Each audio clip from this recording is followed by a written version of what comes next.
Nakita na ng aking mga mata ang lahat ng ito. Narinig ng aking mga tainga at naunawaan ko ito. Ang nalalaman ninyo, nalalaman ko rin. Hindi ako mababa sa inyo.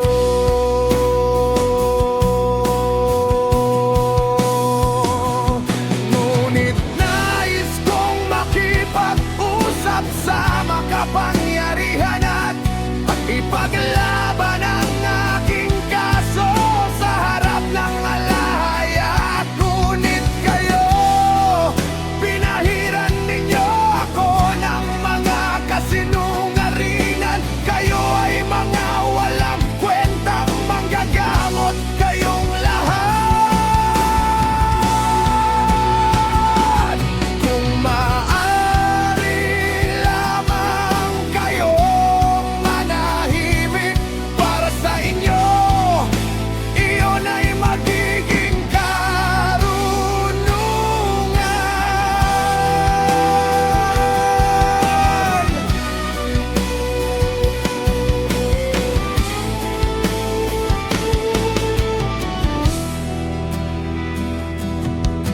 Pakinggan ninyo ngayon ang aking argumento. Dingin ninyo ang mga pakiusap ng aking mga labi. Magsasalita ba kayo ng masama para sa lahaya? Magsasalita ba kayo ng may daya para sa kanya? Magpapakita pa kayo ng pagtatangi sa kanya?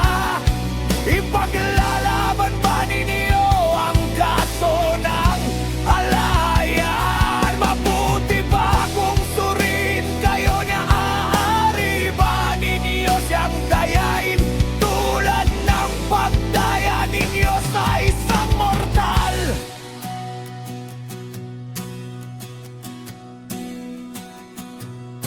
Tiyak na pananagutin niya kayo kung lihim kayong nagpakita ng pagtatangi. Hindi ba kayo tatakutin ng kanyang karilagan? Hindi ba babagsak sa inyo ang takot sa kanya? Ang inyong mga kasabihan ay mga kawikaan ng alabok. Ang inyong mga depensa ay mga depensang gawa sa putik.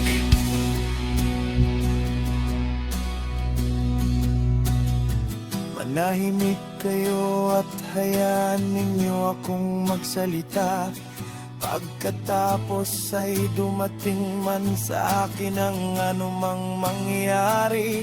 Bakit ko inilalagay sa panganib ang aking sarili at hinahawakan